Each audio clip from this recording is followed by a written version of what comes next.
I'm standing by what used to be the front porch of this home in Adel. The homeowners tell me they were home when this happened. They say around 4 and 4:30, a pecan tree fell on the house. The effects of Hurricane Hermine is still being felt all across southwest Georgia. It's raining and it's still windy here in Adel. Crews are here on Ed Lindsay Road, clearing out a big tree that fell, blocking half the road. This vehicle draped in black behind me is to honor fallen officer Jody Smith. The vehicle's parked on the Georgia Southwestern Campus University, where a funeral is currently going on for Officer Smith. Down to a rhythm 30 times. They suggest the BG staying alive.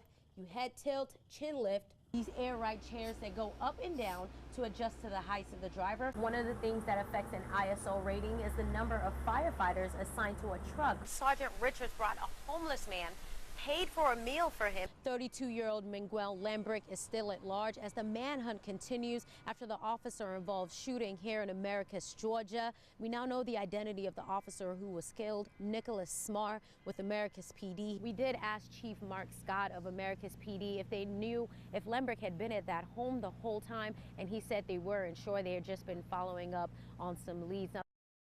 Now, I always want to make a difference, and those are the future leaders of our nations. the Mentors in Action program at Albany MCLB was about to end, but Master Sergeant William Tosin saw its importance to the area's youth and spearheaded efforts to keep it going, even with his busy schedule. I didn't want the program to end, so I partnered with Ms. Perryman, the school liaison here, and we continue the program, and currently right now we do it with 2 schools in the Dougherty County system. The program recommends that Marines who volunteer give an hour a week of their time, and for Tollison, that hour goes solely to kids in kindergarten every Friday. He doesn't give up kindergarten. He's been in kindergarten 3 years, and he tells his other volunteers, he said, you know, this is my room, this is my class, but, you know, I'll help you find another class. So he's just been a great influence to these children. Big thing was I wanted to start at the ground level, so I want to start at the kindergarten level.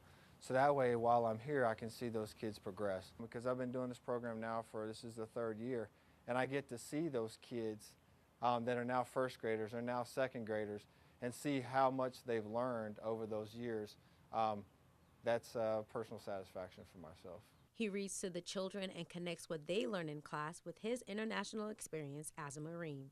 Giving back to those kids and seeing the smiles on their face and seeing as the years go along, to be able to go there and inspire them and lead them and be a positive role model for them, it gives me personal joy. Treat him like a rock star. It doesn't matter his rank, his title. When he comes in the door, they're so excited, so happy to see him. Volunteering with the Mentors in Action program is just one of many ways he gives his time. Any opportunity I can that I can still, you know, balance it between my requirements as a Marine, I try to give back.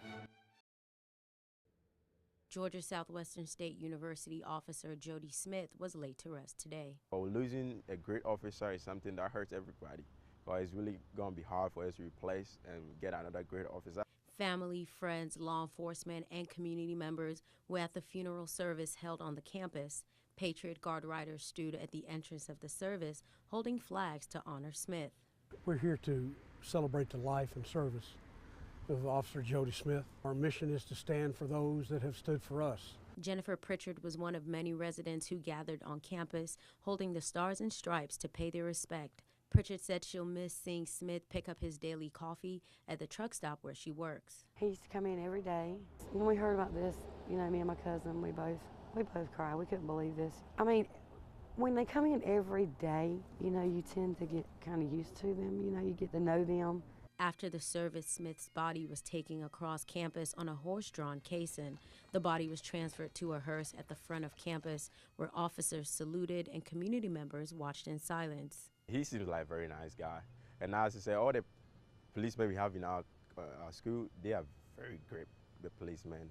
They do their job very well, and they work with the students. I'm glad the community pulled together like this. I really am. They're supporting each other, you know, that's the way it should be. Tosin, Fakile'S, Fox 31 News. 28-year-old Ernest Holcomb was in jail awaiting trial for murder and several other charges in connection to a home invasion in Fitzgerald in January. Now, officials said he escaped between 3 and 5 p.m. yesterday. They had a perimeter around the jail until about 2 o'clock this morning. He got up here on top of this box. Somebody had to help him. Sheriff McLemore said that's how they believe he escaped from jail. He said Holcomb somehow got through the wires, got rid of his pink jail jumpsuit, and jumped off the other end of the building. Went through a hedgerow just south of the jail, probably about 50 yards, and he made a left in the field, went to a car that had pulled off the side of the road, got in the car and left. The sheriff said they've been following some leads and speaking with Holcomb's acquaintances. We feel like we know where he went. We don't feel like he's in Fitzgerald at this time.